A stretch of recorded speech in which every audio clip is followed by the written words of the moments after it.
नमस्कार. हॅलो, नमस्कार.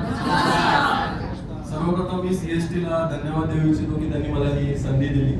आज आपण हे एज्युकेशनल स्लॉट 2 पार्ट मध्ये घेणार आहोत. सो पहिला पार्ट असेल थोडंसं थेरॉटिकली मी घेईन आणि बाकीचा सेकंड पार्ट असेल तो मी प्रॅक्टिकल मध्ये घेईन, कारण वेळेचा अभाव आहे. सो मी माझे 100% देण्याचा मी प्रयत्न करेन. सो आपल्याला भिडे सर नेहमीच म्हणायचे की श्रीमंत व्हायचं असेल तर आपली पहिली मानसिकता बदलली पाहिजे. सो मानसिकतेबद्दल असे कोणते 5 मानसिक माइंडसेट आहेत जे आपल्याला बदलले पाहिजेत, त्या संदर्भात मी तुमच्याशी आज डिस्कस करणार आहे.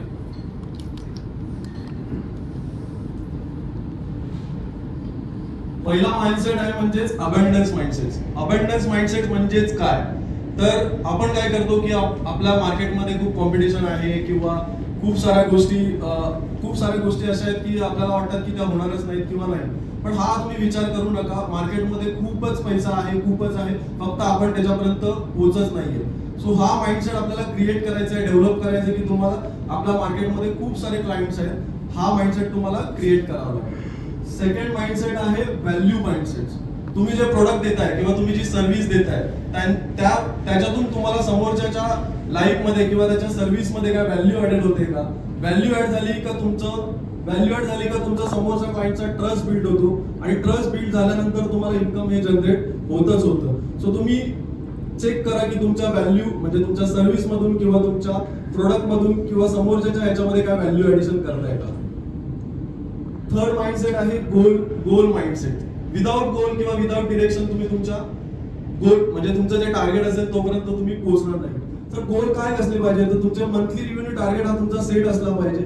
तसेच तुमचं स्किलवर तुम्ही काय डेव्हलप करताय का ते तुम्ही बघितलं पाहिजे. तसेच तुम्ही हेल्थ टार्गेट पण ठेवलं पाहिजे. सगळ्यात महत्वाची गोष्ट म्हणजे तुमची मेंटल हेल्थ आणि फिजिकल हेल्थ, याच्यावर तुम्ही जाणीवपूर्वक काम केलं पाहिजे. कारण जेव्हा असे काही बिझनेस मध्ये काही गोष्टी घडतात की तिथे तुमचे अप्स अँड डाऊन चालू असतात, अशा वेळी तुम्ही ते व्यवस्थित हँडल करू शकतात का, तुमची फिजिकल किंवा तुमची मेंटल हेल्थ व्यवस्थित आहे का, ती गोष्ट हँडल करायला हे तुम्ही लक्ष दिलं पाहिजे. जर तुम्ही करत असाल तर वेल अँड गुड, नसेल करा तर तुम्ही त्याच्यावर त्या माइंडसेट तुम्ही क्रिएट केला पाहिजे आणि त्याच्यावर तुम्ही डेव्हलप केलं पाहिजे. Self development mindset. चौथा माइंडसेट आहे सेल्फ डेव्हलपमेंट माइंडसेट. स्वतःवर तुम्ही कामच करणार नाही तर तुम्ही कस्टमरला पण व्हॅल्यू देणार नाही, तुमच्या गोल पर्यंत पण पोहोचणार नाही. सर नेहमी तुम्ही स्वतःवर काम केलं पाहिजे. जेवढी स्वतःवर इन्व्हेस्ट करता येईल तेवढी तुम्ही स्वतःवर इन्व्हेस्ट केली पाहिजे. त्याच्यामुळे तुम्ही काय इम्प्रूव्ह केलं पाहिजे, तर तुमचं कम्युनिकेशन स्किल जर आत्ता वेळेपुढे असेल तर त्याच्यापेक्षा बेटर कसं देऊ शकतो किंवा अजून कशा छान प्रकारे करू शकतो त्याच्यावर तुम्ही काम केलं पाहिजे. तुम्ही सेल्स कसं मी बेटर करू शकतो त्याच्यावर तुम्ही तुमची स्किल डेव्हलप करू शकता. तसेच तुम्ही फायनान्स बद्दल तुम्ही जाणून घेऊ शकता, कारण कोणतेही बिझनेस मधले डिसिजन्स हे अझम्पशनवर घेतले जात नाही, ते तुम्हाला नंबर्सवर घेतले जातात. त्याच्यावर तुम्ही काम करू शकता, त्याच्यावर तुम्ही स्किल डेव्हलप करू शकता. तसेच कंट्रोल इमोशन. मी मगाशीच बोललो की जेव्हा बिझनेस मध्ये अशा काही गोष्टी घडतात की ते स्ट्रेस येतो किंवा अप्स अँड डाऊन चालू असतात, ते कसं हँडल करू शकतो ह्याच्यावर सुद्धा तुम्ही काम केलं पाहिजे. म्हणजे तुम्ही हा माइंडसेट क्रिएट केला पाहिजे. आणि सगळ्यात महत्वाचा माइंडसेट क्रिएट केला पाहिजे म्हणजेच तो ऍक्शन माइंडसेट. विदाउट ऍक्शन तुम्हाला कोणतेही रिझल्ट मिळणार नाहीये. म्हणजे तुमचं मन सांगेल की जी गोष्ट करायची नाहीये त्याच गोष्टीमध्ये तुमचा खरा ग्रोथ दडलेला असतो. सो तुम्ही ऍक्शन ओरिएंटेड असलं पाहिजे नेहमी. आणि त्याच्या संदर्भातच ऍक्शन्स मध्ये तुम्ही असं, काही लोक असे असतात की काही जण असं असतात की परफेक्ट बनू आणि मग मी ऍक्शन घेईन, पण नाही. प्रत्येक गोष्ट पहिले ऍक्शन्स घ्या. तुम्हाला एक ऍक्शन्सही तुम्हाला परफेक्ट बनवायचं आहे. सो विदाउट ऍक्शन तुम्हाला रिझल्ट मिळणार नाहीये. आणि एक ऍक्शन्स ओरिएंटेडच मी तुम्हाला एक ऍक्टिव्हिटी करून घेणार आहे. सो आय होप आपण ती स्टार्ट करूया. सो प्लीज जरा मला पण एक सूट.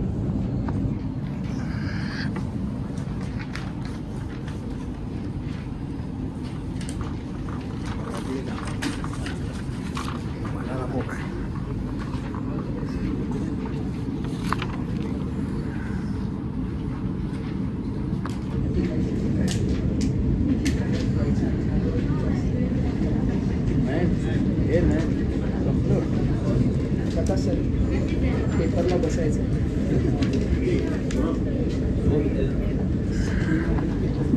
पोहोचलंय सगळ्यांना. अभ्यासापासून व्यक्तिगत पोहोचलंय सगळ्यांपर्यंत. ही ऍक्टिव्हिटी असेल की डिले कॉस्ट कॅल्क्युलेटर वर्कशीट. म्हणजेच काय, मी आताच तुम्हाला बोललो की तुमचं मन सांगतं की मला हे नाही करायचंय, त्याच्यातच तुमची ऍक्शन करील, म्हणजे त्याच्यामध्ये तुमचा खरा ग्रोथ दडलेला असतो. तर मला तुम्हाला सांगायचंय की तुम्ही पहिला क्वेश्चन काय बघा, what is the action you delay. म्हणजे तुम्हाला बिझनेस रिलेटेड असं कोणत्या 5 ऍक्शन्स आहेत त्या तुम्ही डिले करतात, आतापर्यंत डिले करत आलाय. त्या ऍक्शन्स तुम्ही लिहायचे, जनरली लिहायचे. हा पेपर मी माझ्याकडे घेणार नाहीये, तुम्हाला स्वतःच लिहायचंय.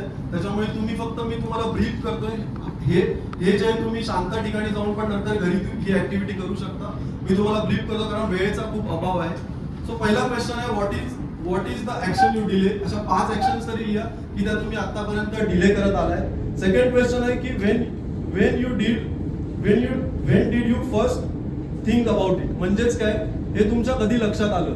म्हणजे काही 3 महिन्यापूर्वी असू शकतं किंवा 5 दिवसापूर्वी असू शकतं, किंवा एखादी गोष्ट असेल की 10 वर्षापूर्वी पण तुमची असू शकते की तुम्ही ती गोष्ट 10 वर्षापूर्वी तुमच्या आठवणीत आली की त्याच्यावर तुम्ही ऍक्शनच घेतली नाही.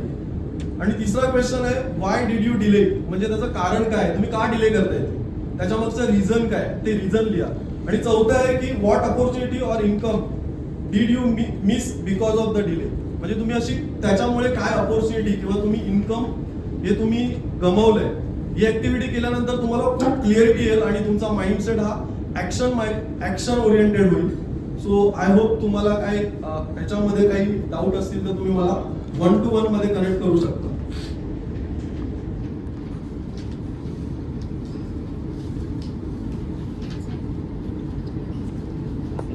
एक ट्रान्सफॉर्मेशनचा फॉर्म्युला देतो तुम्हाला, म्हणजे हा सगळ्यांनाच कदाचित माहिती असेल. सो चेंज माइंडसेट, म्हणजे तुमचा माइंडसेट चेंज करा. माइंडसेट चेंज झालं की तुमची बिलीफ सिस्टम चेंज होतो. स्वतःवर विश्वास वाढवा, की सेल्फ डाऊट ठेवू नका स्वतःवर की मी हे करू शकेन की नाही, म्हणजे मी परफेक्ट बनेन आणि मग करेन. त्याच्यापेक्षा तुम्ही ऍक्शन ओरिएंटेड मध्ये तुम्ही ऍक्शन घ्यायला सुरुवात करा. हळूहळू तुम्ही परफेक्ट होत जाल. आणि तुम्ही हळूहळू परफेक्ट झालात की तुम्हाला तुमचं इन्कम हे चेंजेस होणार आहे. आणि हे मी 100% गॅरंटेड सांगतो आणि हे मी स्वतः फॉलो करतोय. आणि हे म्हणून मी तुम्हाला सांगू इच्छितो, हे जी मी पीपीटी बनवली ही मी स्वतःच्या ह्याच्यातून बनवली गेलेली आहे. हे मिक्सर आहे सगळं, मी जे स्वतःच्या बिझनेसवर किंवा स्वतःवर हे सेल्फ डेव्हलपमेंट करतो त्या गोष्टी मिक्स करून मी ही तुमच्यासमोर मांडली. आय होप मी 10 मिनिटांमध्ये तुम्हाला काहीतरी व्हॅल्यू ऍड करण्याचा प्रयत्न केलाय. वेळेचा खूप अभाव होता, नाहीतर मी खूप डिटेलमध्ये तुमच्याशी शेअर केलं असतं. या संदर्भात जर तुम्हाला काय डाऊट असतील तर तुम्ही मला 1-on-1 मध्ये कनेक्ट करा. Thank you so much.